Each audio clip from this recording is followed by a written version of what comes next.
Hello, everybody. Jesus Trejo here for the Jesus Trejo Book Club. I'm super excited you came back. This episode is super awesome. I get to sit down with a dear friend and all around amazing person, Eliza Kinkz, who is the illustrator of the book.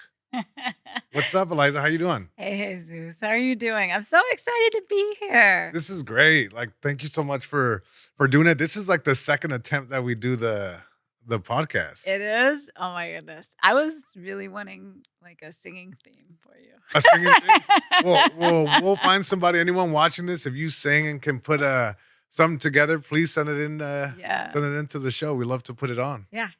Jesus Trejo Book Club. Dun, dun. Yeah, it's like when I think about books and my upbringing, I always think of like reading Rainbow, how iconic that like Yeah. that flute Oh, sound. yeah. What is it? Butterflies in the sky. I Yeah. know. What could it be for you? It could be like Um, shrimp taco in the Shrimp sky. tacos, muffins, and breakfast We sandwiches just in the had shrimp sky. tacos before we got here. Yeah, And it we was did. so Big shout out to good.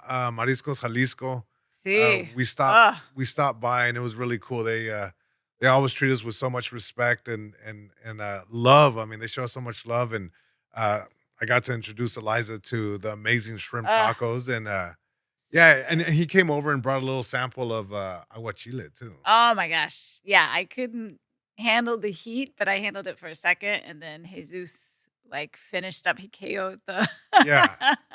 I'm just now coming down from like the hot whatever. Yeah. Yeah. Oh my gosh, yeah.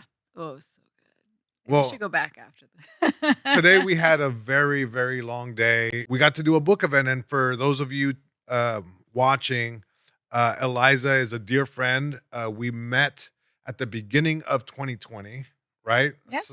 Yeah, somewhere, yeah, in 2020, Oh, no, I think it's 2021. No, it's 21 after the fact. That's 2021. Yeah, right. yeah, 'cause, I think it was sometime in the late spring, actually. Yeah, That's right. I'm remembering. So we were introduced to each other by my editor and a mutual friend of ours now, like amazing all around Maria Russo. Yeah. And Oh my and that was like initially when I was got where I got the 2 book deal to write these kids books, and we were looking for an illustrator, and our editor introduced us, and yeah. I fell in love with your style, and you went on to illustrate both books. Oh, I have a question. Did Yeah. you, interview any other illustrators at the I time? had some other ones in mind that I had, like, known about in this kind Uh-huh. of thing, and, Maria Russo was the one that recommended you, and we looked at your stuff, and I was like, "Wow, this is really cool."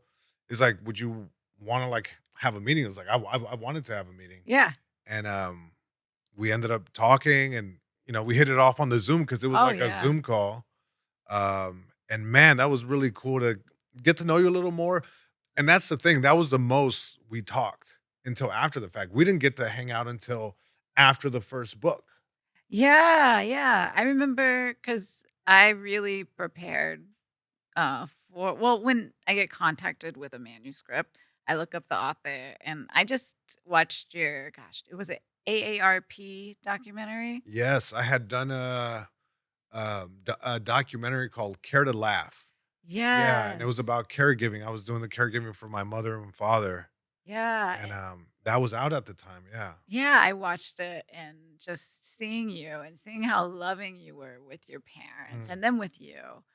And it just I watched your comedy special and of course you're so funny, but then just the heart from that special, mm. really I was like, "Oh, I'm gonna do a picture book for you and your parents and I'm gonna knock it out." Like I was I don't like think you that. knocked it out. You demolished it out of the park. I mean, it's like it never got a chance to get out of the park because it was just crushed on impact. It was like truly like you knocked it out of the park. I mean, your style is just so amazing. I'm so flattered. I mean, I'm sure there was no shortage of people coming to you and saying, "Hey, would you animate my book?" and this kind of thing. The fact that you chose, you know, these 2 books to be able to collaborate means the world to me, and especially like you brought my dad to life, you brought my mom to life, and it's Mm, like, one of the things I really love about your style is that it looks like um you're looking at it through a lens of a little kid. Yes. Oh my goodness, you're so right. That's what I always aim for actually with Mhm. my style is just kid centric. It's for kids. It's for kids. But then there is a sensibility with it, like cuz with the way the drawings are um positioned. It's like you're looking through it like it's a kid can't draw this way, but it's the way like how you said, the way a kid sees.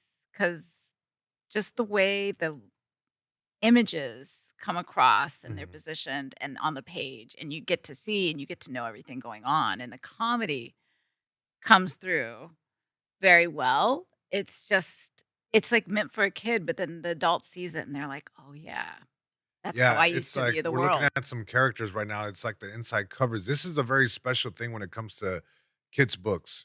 When you look at the inside covers, it's like, you know, you were telling me, it's like you got to like this is gonna be featured um somewhere. Oh, yeah, so this is gonna be featured at the Eric Carle, Museum of Art, and it's gonna be part of a, uh, picture book in papers exhibit, so I'm super excited for it to be on view because I love I love these luchador. This is definitely like an appetizer to the story when a kid like when a young reader gets a hold of one of these books, the first thing they open it up and you see this thing. So it's like, you're getting a feel for like the sensibility, the humor, the artwork, the font, like everything is there and it makes you like, yeah, it's an appetizer, it's like you're about to have this great meal, this great story, and you start off from page one. I mean, if the cover isn't proof enough that you're in for a great time and some good laughs, I mean, like you're so just so great. I remember one of the things that we talked about when we first met is like I kept describing your work as like having visual punchlines. Yes. Oh my goodness. I love that you said that too, because that's the number one thing besides my art's for kids, and that's my goal audience always. I'm not looking at my peers' art. I'm looking for kids. Yeah. Like I'm wanting them. But then above that is the humor. The humor like to come across. And it's and it's like when you're flowing through the picture book, it's you wanna leave because it can't just be punchline, punchline, punchline, Right. punchline. That doesn't work in comedy. It's like you have to build up to it, and so you need some space to rest. So then a punchline will hit even bigger because you gave that space to rest. And you can feel it in the flow of the book too, because you'll see the kids following around, and then they'll be like looking at this, then relating, and then it'll go to the punchline, and Mhm. it'll be big laugh, right? Yeah, no, it truly is great how, I'm coming to children's books from the stand-up world. Mhm. And when you're on stage, you get to, tell a joke. It's a setup punch, but you can act out. I can make a face. I can move around. And when you're writing, you're limited. I don't have the eyes of the audience looking at me where I could say something and then kind of shrug around or make a face. In this case, you were my arms, like my limbs, to act out this thing, and you brought this pacing, this visual punchline to the story that I was trying to tell, and I mean, it was great, man. It's like I can't begin to tell you. It's like such a. I remember my dad when I showed him the book. I said, "Look, what do you think? This is you." He goes, "That's not me." I'm like, "Yes, that's you." And then later, him coming to me, he goes, "Yeah, I guess that is me." I Yeah, it's like that. know, right? It That is is his me. dad. It's Oh like, my yeah, gosh. it's like you had that shirt. He goes, "I had a hat that kind of looked like that. I, like that outfit. I kind of remember it." I'm like, "Yes."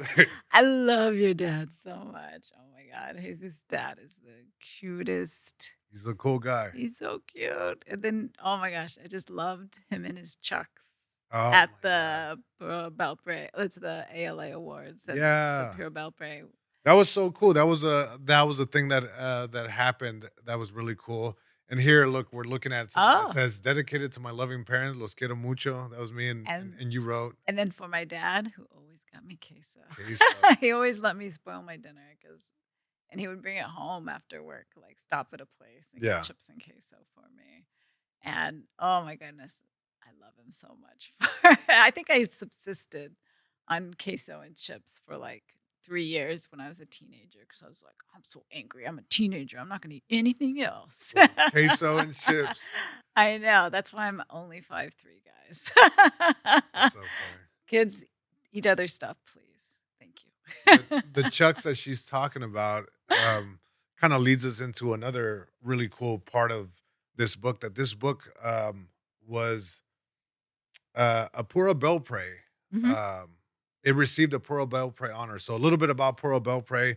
If you don't know who Pura Belpre is, she was a librarian in the New York Public Library System. She was an author, illustrator, and an all-around badass. And she was the first person to introduce Spanish language literature into the New York Public Library System. And the American Librarian Association named an award after her.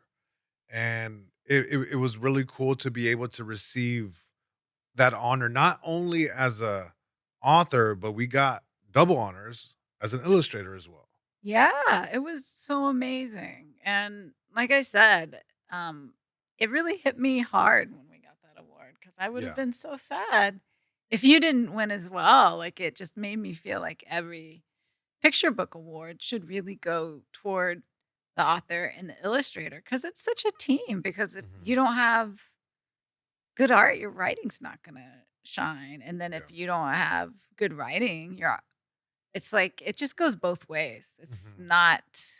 It's not one or the other. It's teamwork It with really picture is. books. It's a very delicate dance, Yeah, such a between the dance. two, and you hope that there's chemistry between author and illustrator, and when it is, Yeah. some of our favorite books, it's like we were able to see what the prime, um, yeah, it's just like an author and an illustrator working so well together that they bring stories to life. Now, in this case, it's like we were able to work together. We didn't have communication directly, but we Mhm. went through our editors, our art directors, and this kind of thing. And you also worked from pictures, photographs. Oh, yeah. I loved I getting really enjoyed that. photographs of you. I'm still sad that we got rid of the radio necklace. Remember you had that Oh radio necklace?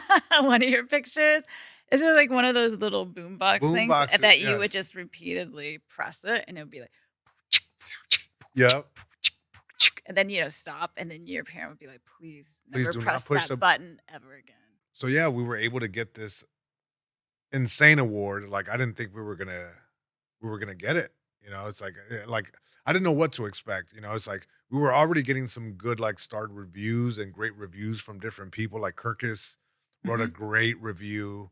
The Librarian Journal, yeah, different outlets did coverage on the book, and then it's like we kept hearing about this Pura Belpre, and then to receive the honors, it was really cool. Through Yeah. Reforma and American Librarian Association. Yeah, it was very incredible because I heard about it, the word as well. And then it was really the first year that I became sort of aware of how they call. They'll call you Mhm, on the weekend before the awards get announced because they want you to know first, of course, so you're ready for it mhm. for the influx of everybody being like, ah.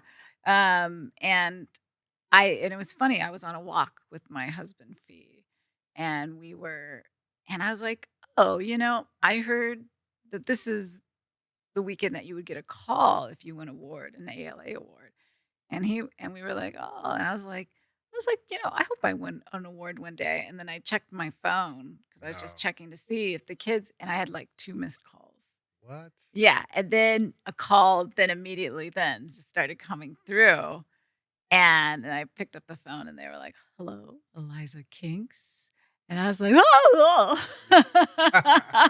And then Fee was like, "Oh my god. Oh my god." Like doing like basically some Wow. kind of dancing jig next to me. Uh-huh.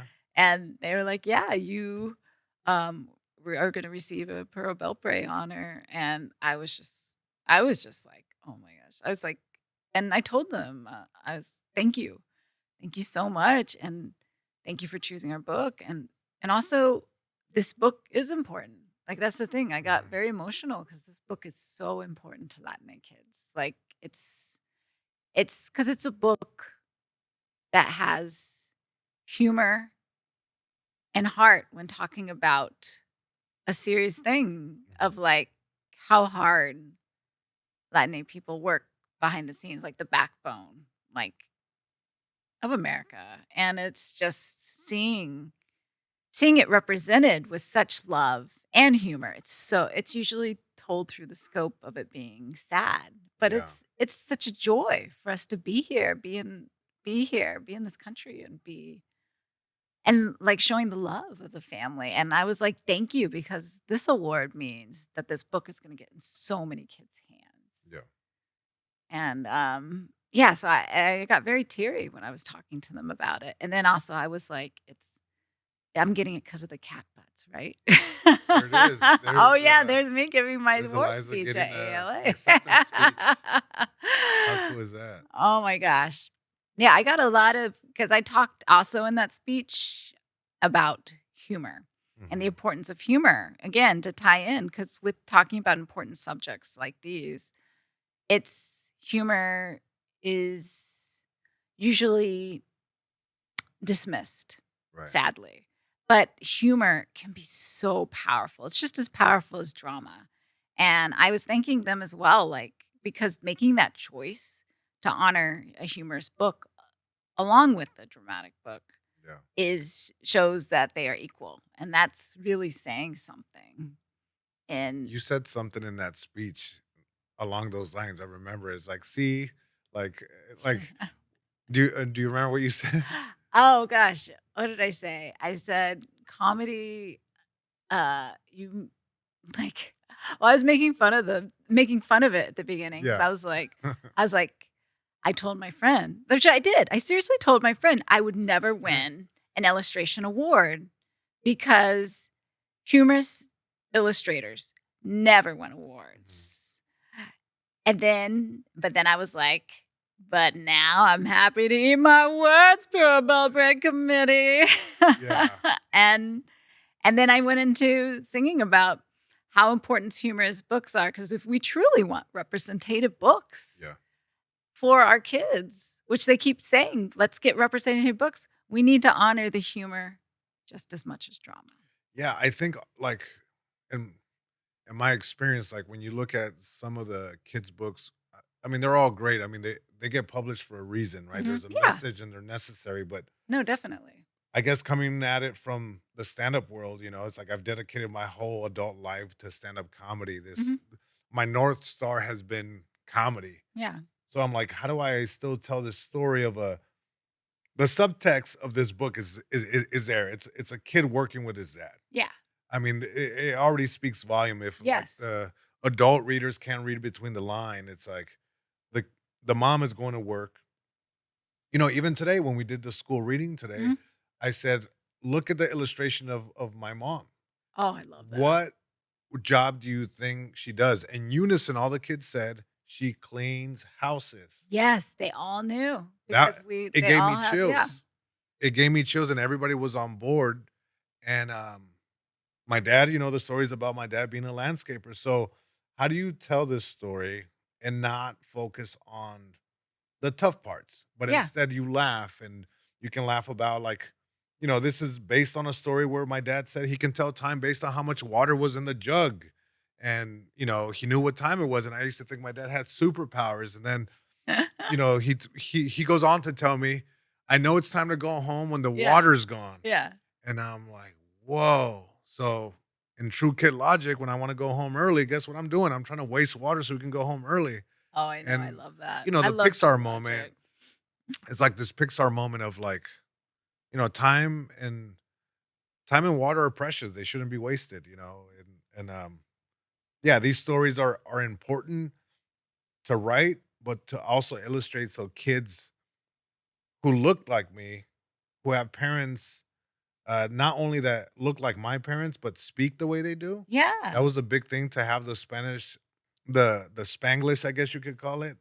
But also, like, have books where the main character's parents had jobs like the ones my parents did. And sometimes you don't see that. No, you don't see it at all. And then just this book portrays it as good. You know, it's like it's something to be it's not like you're saying not like little Jesus is saying goodbye to his mom and being sad. Mhm. It's like he's proud of his mom and his mom's proud of him for going to work with his dad. And they're proud to be living their lives and they're happy. They're so happy. And I feel like and it's full of joy. It's so full of joy. Our book and it's and it's just seeing a Latina family through that lens of joy and happiness is so important. Yeah. So for anyone that's watching out there and it's looking to your amazing work, is like I would love for you to speak a little bit to your process. Is like how does one get Mm, started in doing something that you you've done your whole life, but you were able to turn it into a career because your background is in animation yeah. and you have that has led you to a full-time career as an illustrator. Can you speak a little bit to that? Yeah, so, like many, I started out in animation and, um, it's because I love storytelling. I love telling stories, and I was really into that part, and then I started making my own animation films through college. I went to Columbus College of Art and Design, and then I went to UCLA Animation Workshop, and I did really well doing animation, and then I started working in studios, and I was like, "Oh, I'm not enjoying this." And it's not that I didn't love the people I was working with. It was just that what I loved was telling stories. It hit Mhm. me. And so after I had kids, I discovered picture books Mhm. again, like many artists do at that stage. And I was like, oh, this is what I want to be doing. This is what I've been wanting to do all along because you can tell so many more stories. Because animation films take a long time, Right. especially by yourself. Oh my goodness. Right. and um and so I was like, this is definitely where I am. And so I totally redid my whole portfolio, basically tossed out my portfolio, which is That's pretty hard to so do. hard. It's so hard to do. It's something that you've accumulated and Yeah. worked on and perfected over years, and you're like, Yes. "I'm starting from scratch," in a sense, Yeah, right? yeah, yes. It's like starting over completely from scratch. I mean, you're not square one because you have so much art under your belt. Like that's what I always think about too now. It's like I do a simple drawing and then I'll think to myself, gosh, it took over 20 years to get to that drawing. It may look Wow. simple, Yeah. but that's 20 years worth of expertise that goes into that simple drawing. And so yeah, I redid my portfolio and then went to SCBWI meetings. That's the Society of Children's Book Writers and Illustrators, and they have conferences. And then I met my first art director, Kirk, over at First Second Macmillan, and he hired me for my first book, which was Goldie's Guide to Grandchilding. And then from there, I realized to sell a book I wrote, I needed to get an agent. And so I started contacting agents, but I was very picky. I was very picky. Mhm. And then I had my good friend Ken Pack sent me like 3 agents he thought would be a good fit for me. And so I contacted one of them, which is Stephen Barr, who's actually he writes picture books too. He's a great picture book writer. And he's at Writer's House and then from there, it's like I signed with him, and then a few months later, we were working together on this book. Wow. Yeah, and So it happened quick yeah, it for the happened. most part, Yeah, it right? pretty much happened pretty quick. Um, yeah, because he was like, after a few months of being together, he's like, "Oh, I think I have somebody that really wants to work with you." And and then I did the interview, and yeah, I mean, it took a long time to switch, but it's one of those things I I always think about it because another art director talked about it, is you're staying in the room. Mhm. It's like it's if people keep seeing you're staying in the room and you got your portfolio there and it's improving and you got new work and you got new stuff to say, you're gonna get hired eventually. Doing Like, the work, yeah, trusting the journey, trusting the process that yeah, it's gonna come around, you it's know? gonna come around, but it's not. I know a lot of people want it to be overnight success and like very fast. Mhm. And I mean, sometimes it is, but I find rarely. I think a lot of it is hard work and keep trying and letting yourself letting yourself do the bad work, right? Mhm. We My talk about dad this a lot, Jesus and I. Yeah, Like, my dad's version of that, he would always say, he's like, "If you wanna be burned, get close to the fire." yeah, He's like, "You're not gonna get burned over there." So you wanna get burned by the fire. He's like, yeah, "That's where the work's at." So that's funny. Yeah, yeah, it's like you've stayed in the room, yeah. you've done the work, and then we end up working together.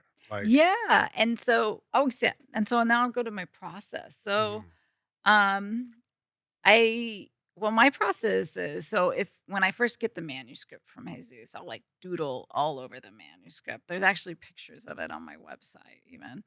So I'll doodle all over the web, doodle all over my All over the website. On website, my you can find doodles website, there too. yes, I let it draw all over my website, and so I'll get the manuscript, and then I hold on to it actually. Like I keep most of the manuscripts because it's so amazing to me when I get the finished book, how many images actually immediately came to me that end up in the final book.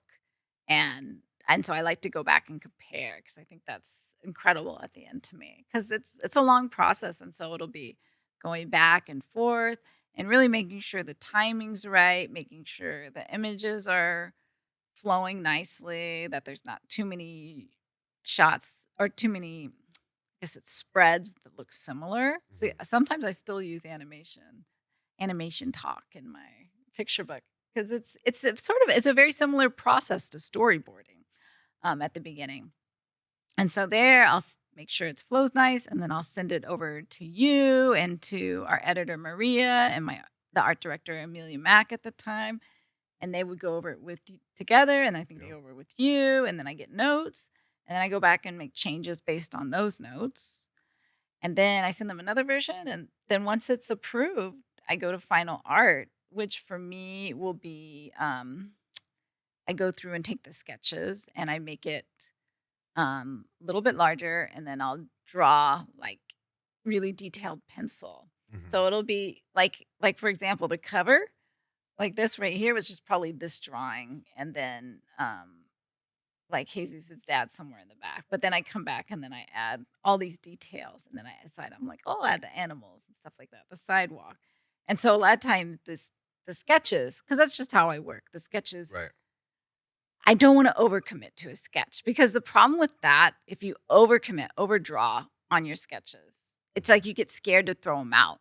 And the most important thing with doing a good story sequence is being willing to throw out your drawings. It's sort of like killing your darlings. That Right. thing is, you have to be willing to get rid of stuff real fast at the beginning if it's not working. And if you do a detailed sketches at the beginning, you're going to be more hesitant to to throw it out, even if it benefits the story. And So the so, work is in actually doing the character design, right? Because it's like once you have the characters, oh yeah, they go under they go through their own journey of being perfected over and over again. It's like my go-to example is The Simpsons. You know, when mhm. you look at earlier Oh seasons, yeah, and then what you see now is like a tremendous journey just on the yeah. character alone. Yeah, it's so fascinating that. Yeah, like I mean the characters are always the hardest part for me in doing a book because they have to be right and I have to love them. And then but also, if you think about it, it's like I have to have a whole team of people love them Yeah. too. So I have to figure out a few ways to draw them that I love and that I would not mind. So it's definitely that's the hardest thing for me is the characters figuring The out. characters doing the model sheets, you know, where Yeah. you see the character from every angle, and Yes. now you're putting them into the story. Like, I'm curious. So it's like when I put together when I turn in my transcript, right? Mhm. They send it to you, and in the transcript, I sometimes, kind of scribble like a line, like, you know, he's on a skateboard Mhm. doing blah blah. Blah. Like that was the thing I think that was really cool working with you. Like after seeing the first pass, is like I don't wanna give her too much direction. It's like I feel like I have no place because I respect you as an artist so much. like maybe there was like an idea where I would want like I feel passionate that I would want this thing. Like, how do you juggle that as an artist? That has to be tough because Ye it's like you have a vision for it. Yeah, so what I do, honestly, and this is not just for you, it's for anybody that works with me, is when I first get the manuscript, I try not to look at your suggestions, and then I look at it later. So I'll cross out, I'll like redact any suggestion of how the scene should look because I don't want it affecting me Mm, of like how I would do it. And so I just look at the manuscript and then judge what I think should happen. And then after I get that pass done, then I'll go back and look at your notes and see if that because sometimes it is. Like mm. sometimes there'll be a suggestion, I'll be like, oh yeah, that's good. But I don't want it affecting me at the beginning because I'm worried that um I'll miss an opportunity. That's what it is. I miss an opportunity. Like, because there's a way I'm thinking to go on this journey, and then you have another way. And it's like we still are gonna arrive at the same point. But I know I want to investigate my way Right. first. Do you understand? But Yeah. that's the collaborative spirit, right? It's Yeah. like when you truly work, when you're truly able to work as as a group, which there's a Mhm. big team behind Yeah. a book. There's so many So many people. people. Oh my gosh. One So could many even people. call it like there's a lot of hands in the cookie jar, but for good reason. I mean, Cookies. yeah, cookies, but for good Shout out to reason. I mean, cookies. like everyone has an expertise that they're bringing to it, and yeah, I was always very curious because it goes the other way, right? There was a note that I got from you that changed the text for the second book. Mm. And just like you were open to my suggestions, you know, I try to limit them, but it's like you were open to them. Yeah. I was I couldn't help but like it was a no-brainer for me to be open to your suggestions and Oh. that and I yeah, it's like I held on to what you said and it changed a certain part of the text, you know, because I wanted to do right by the characters and I knew Yeah. that you had the story's best interest in mind. Yeah, that's the thing. If I always like story is number one for me with taking care of the story and making sure. So if I see, and that's what I so appreciate you as an author is if because you're very welcoming to that. Because it could go the other way where you wouldn't be welcoming to that, or you're like, oh, you're just the illustrator, stay in your lane. But I I try to anything I suggest to the author is to benefit the book Yeah, because us having the best possible book together benefits both of us greatly. greatly. Yeah. Greatly. And it's not I'm not I I hope I never come across as being pushy or being like, no, this is the only way. And it's just more like I'm suggesting, like, I'm like, there's this other way Right. that I think might be more beneficial. But also, I want to respect that you're the author too, and this is your domain. But I just want you to know of that way. And I really Yeah. appreciate that you're welcome to me Of suggesting, course. you know? I think it's important is like when you're working on a project, I think it goes for like I've never had a job in like the corporate setting, but I would Mm. imagine that if you're working towards a one goal, it's like and you're part of this company, it is like you are responsible for flagging something that in the end might affect the end product. And I think, you know, understanding that, but also being welcome to it, it's like really change. It's like the book is better for every time somebody spoke up and said, "Hey, I think it should be this. No, I think it should be Yeah, that." I truly believe that, and it's me sure I'm too. the author, you're the illustrator, but as a team, we got the book out there and we Yeah. got the story be told and in the hands of the right people who wanted to hear the story. Yeah, no, and yeah, I'm so grateful for the whole team and just everybody's been so giving and listening and up for like making this book and getting it to be the best it can. Oh, so back to my art process. Yes, back to the So art process. so It took a big tangent, but we're back. it is. It's like welcome back to Welcome Art back to Corner. So let's see. So I'll do the really detailed sketches. And then what's sort of fascinating about me is that I'm still trying to keep the life because that's the problem. with a lot of art is that you've worked on it. I mean, you think about it. I've been working on this for months and months and months. And then now I'm like drawing it. And it's like drawing it again after sometimes you've been drawing this for so long and it can get stagnant real Right. fast. And so at this point, I do the final drawing. It's very detailed.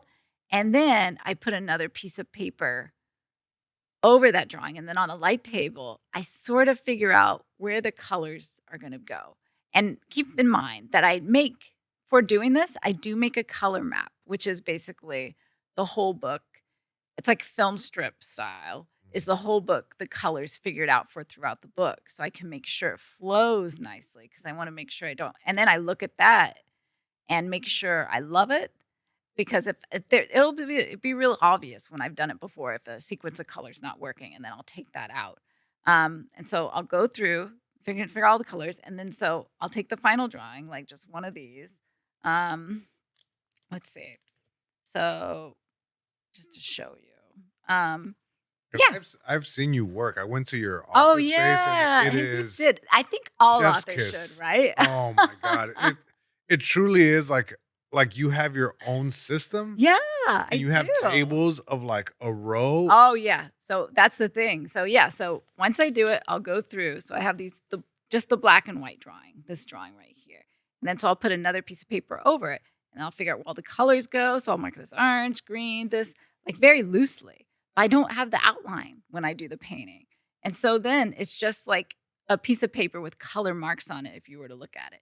And I lay them all out. So from the beginning, like the beginning of the book to the end of the book, is all the artwork laid out in my studio. So you can imagine it's There it like how is. many? Oh yeah, there it is. Ah, oh my gosh, I love seeing it right there.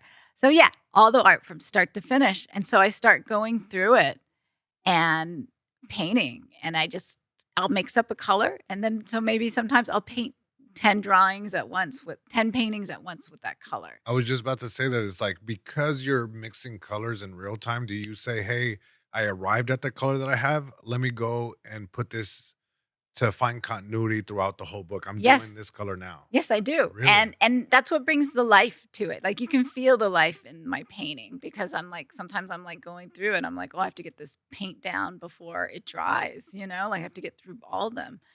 And luckily I have a stay wet palette so I can keep some of the paint wet, but if like once I start a color, like that's got to be done that day.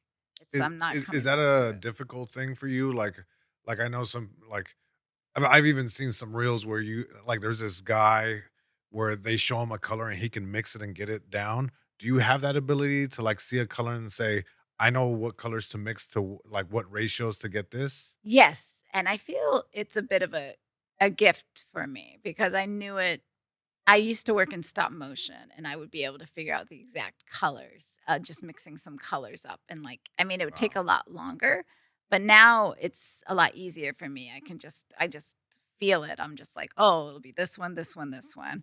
And, and so, yeah, so I'll go through and I'll paint all the backgrounds. It'll be like watercolor and inks.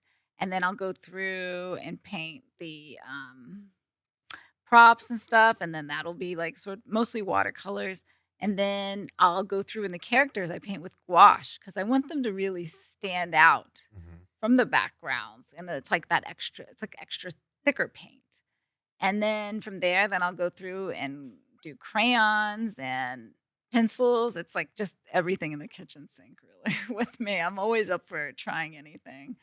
And then I'll go yeah, so I'll go through, so it's like if there's, like, this kinda green mark scribble, then I'll go through and make sure it's on all the paintings. And it's just a very assembly line process, but then it brings the life. It brings the life back to the artwork, which, I always get that from my fellow, picture book illustrators, is the first thing they always say to me is, I really wish I could draw as freely as you do, or I wish I could be You do as have a very aloof and free, live, yeah. yeah, You have as a you. very free style of drawing, and I remember one time we were talking, and you explained to me where that happened because you went down to the Comedy Store with me, Mhm. and you sat in the back and you were drawing comedians as they were going up, but you did it very fast. I said, "Where does that come from?" And you said that you took a course with Oh, somebody yeah. who taught you how to, like, not, for Uh, lack of a better word, not care, but, like, just trust. yes, I took a course with Jim Smith. He's a Palo Alto artist, and he was really about capturing the life as quickly as possible. Like, we would do 15-second drawings, Wow. and, like and it's just all about, like, basically 4 lines, and you really can capture the life in that way. And I feel like another great picture book artist, like, icon is, Quentin Blake. Like, Mhm. I see that with him, like, the way he captures life just so fast, and I think but to do that, he does, like, 100 drawings of one drawing, like, Wow. if and sometimes you have to do a lot of drawings to get the right one of how to capture the life, and I try to like, I actually draw with a very big pencil instead of a thinner pencil, and, with drawing with that pencil, I think it's sort of like how I imagine a pencil for a little kid, right? Yeah, I was just about to say the bigger pencils, it's almost indicative of a little kid, which is Yeah. you're in that, like, you're in that world already if you have a big pencil. Do you even grip it like like a kid would? Do you, like, what's No, that? because I would probably get carpal tunnel if I did Yeah. that. It's like, what's that grinding sound? That's my wrist from I drawing. know. Click, click, click, click, click. Oh my goodness.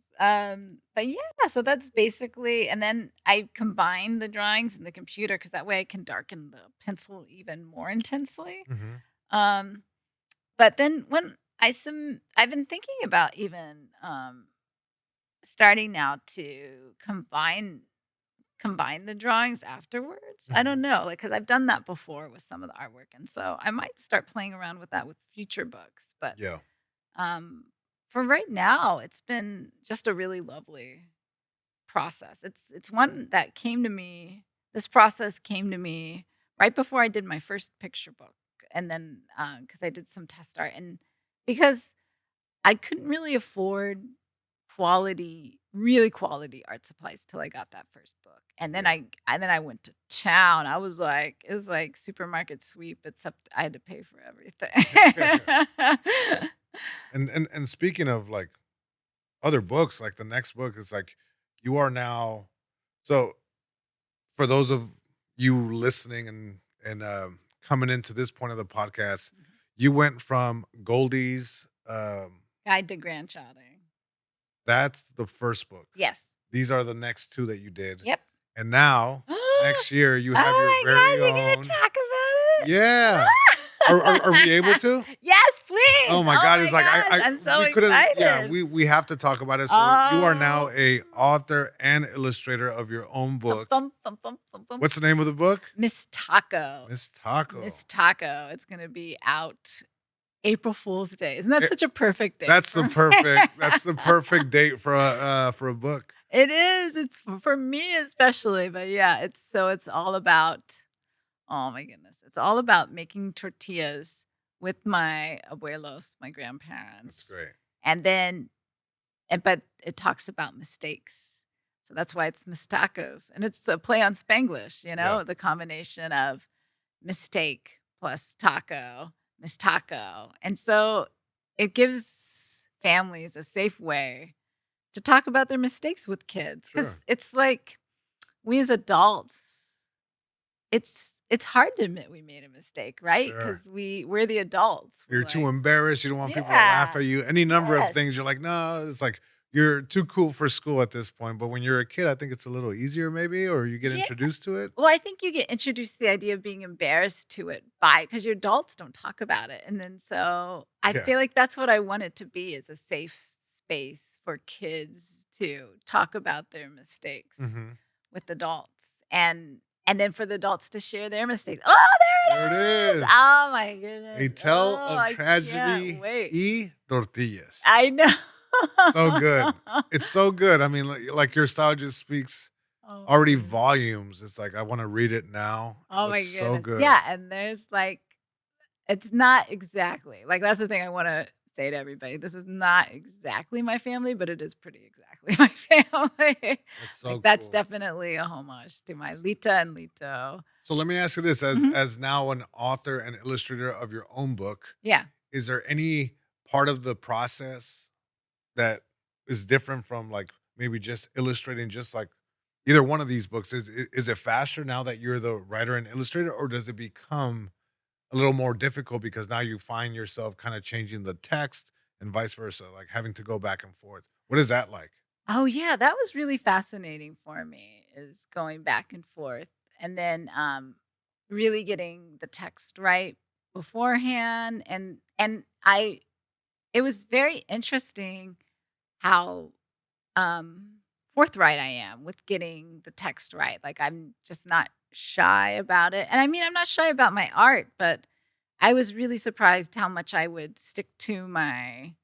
um, stick to my water guns Yeah, with keeping the keeping, because I'm always looking to keep that rhythm, right? right. Like, you're reading it and you're like, "No, this rhythm isn't right." And so, I would go back and figure it out and just juggle some stuff around, and I was very much involved with every part of the process, from the description of the book on the Mhm. jacket, and so it's just like I'm very much about keeping my voice, how I want it throughout the art and writing. And so that was pretty amazing, being the writer and being just as detailed with my with the with the story of, like, both, and making sure they were both singing together. So it was Yeah. wonderful. Um And then also it's a little stressful because it's like, "It's all me. It's all Jesus, on I you. don't know how to have you, Jesus, to hold Yeah. me.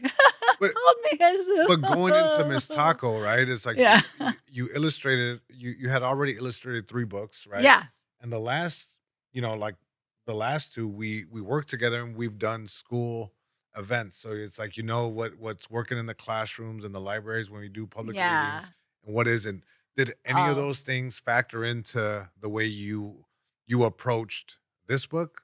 Like, this is gonna work in the classroom, this isn't, or Oh, it's I felt like, for me, I wanted this book. I wasn't so worried about the classroom with this book. I was okay, more worried about families, like, because I wanted this to be a way for families, like, to connect with kids and actually, like, make Miss Tacos at home together. Because I'm just so fascinated with that. Because 'cause we're just living in this age where, like, everybody's gotta look perfect on their Instagram, or right. perfect, like, or you're worried about how you look at all times, or just or how you appear to others, and it's just admitting that we're humans and we make mistakes to each other, and that's Right. totally okay. And then if kids see that, it, like, makes them, it does affect them in a way, because it makes them more brave. Like, because you get so scared of making a mistake at school. Sometimes you're scared to take that first step of just 'Cause you don't writing wanna on the let people paper or down and drawing. yeah. Yeah. Yeah, you don't wanna let people down, so there's Yeah. that pressure of, like, "I'm letting people down, this is not a good thing," but also understanding that when you make mistakes is how you learn, it's the only way you can learn, you know? Yeah. No, it's true. Um, it's, like it's really cool also seeing you when we do, like I've had the pleasure of doing live events with you, and it is amazing. Like, we did schools, shout out to Yeah. Reading Rock Stars, they've Oh, been yeah. very Oh, shout supportive out to of Michelle at, yeah, like, Texas Book Festival. Oh my gosh. Michelle was Michelle has been nothing short of like an angel. Like, she's guided us through these Yes. events. I mean, we did a live reading at one of the events, Yeah, for sure. and one of the things I love that you do you know, for like the events at the book is the live drawing. You draw Mm. like the live drawing, like where the kids start. I Yeah. remember the classroom. Do you remember the school in Austin that we did? And the guy was like a top hat, and it was like on a skateboard. Then it's like I got so in the moment that I threw in. It's like eating a donut, like, you made this character come alive in real time, Yeah. Oh, I love that. Oh and I my love that you gosh. call the kids authors. Can you talk to a little bit about that part of it, like the presentation part? Oh, yeah, I love that's one of my favorite things is I tell the kids, "I'm an illustrator, and I worked with my author, and now I want you guys to be my authors." And so I'll be like, "Let's figure it out. Let's make a story together."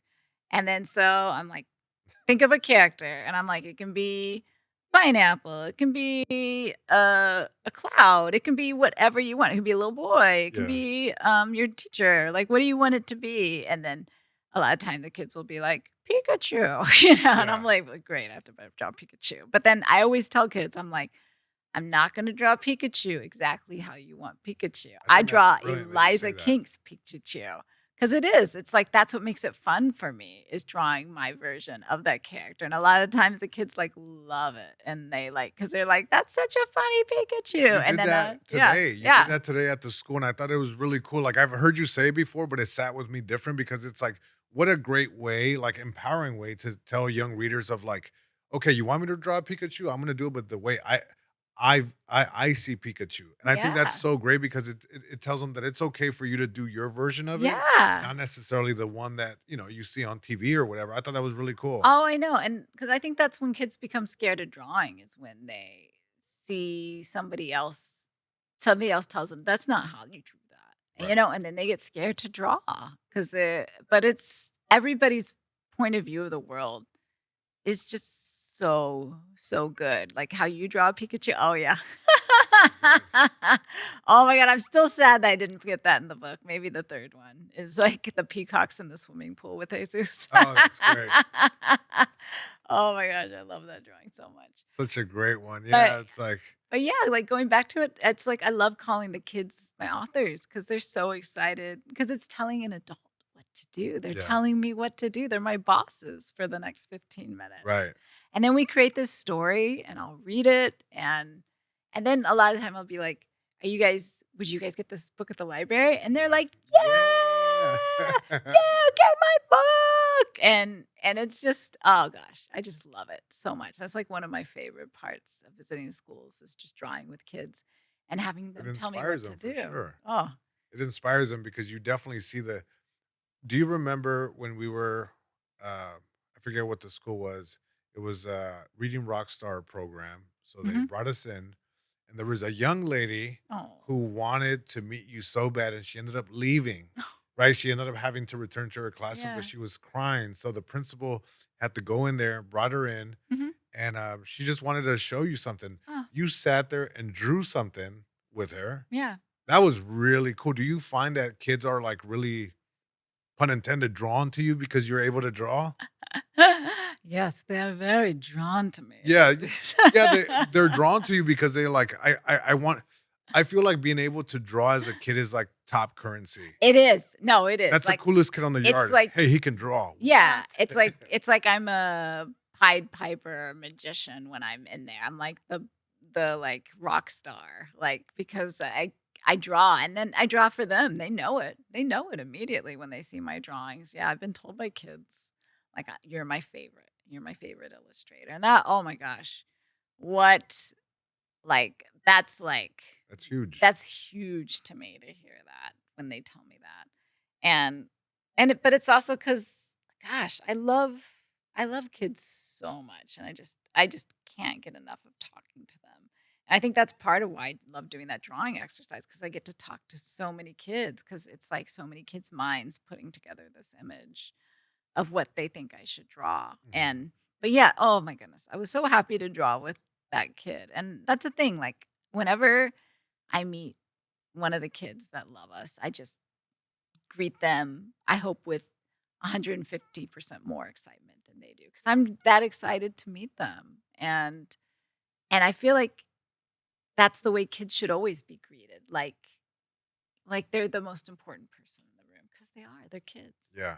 And the creativity, I mean, to see somebody like you, it's like they see themselves in you and it's like the characters, there's something about your characters or the way you draw, period, Oh, that has I keep saying that, I keep pointing to it.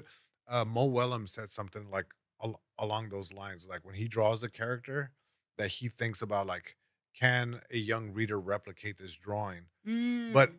I think that you are the young reader, therefore you're not thinking about that. That's Yeah. I think shout out to Mo Willems, he's great and all, Oh, but I he think is, you're yeah. so like you're in a different lane. You're like so great for that reason because it's like you are so tapped into that same frequency of young readers that you're in line with it and that's why you get the response you do when you do those live drawings. Oh, thank you so much for Let me saying ask you that. this, if you can go back and talk to your younger self and just have a sit down and talk about what you're doing now. Like, what things will you tell your younger self to do or not to do? Oh my goodness, what a question. Telling my younger self what not to do or to do. Gosh, I would The question comes from today where you're like, "This is a picture of me drawing." oh, what would I Is tell? is like, do you remember at the school? Yeah. So there's a picture of Eliza drawing with a box of crayons, and she goes, sometimes the things that you love to do now, when you're a grown up, you get to do. Like, Yeah. if you could go back to your younger self and speak to that version of yourself, what would you say? I know. It would be like, don't date Ricky. No, it would not be that. Totally date Ricky. No, it's gosh, I would just tell myself have patience, It's cuz it's so hard. We're all in a hurry to get there.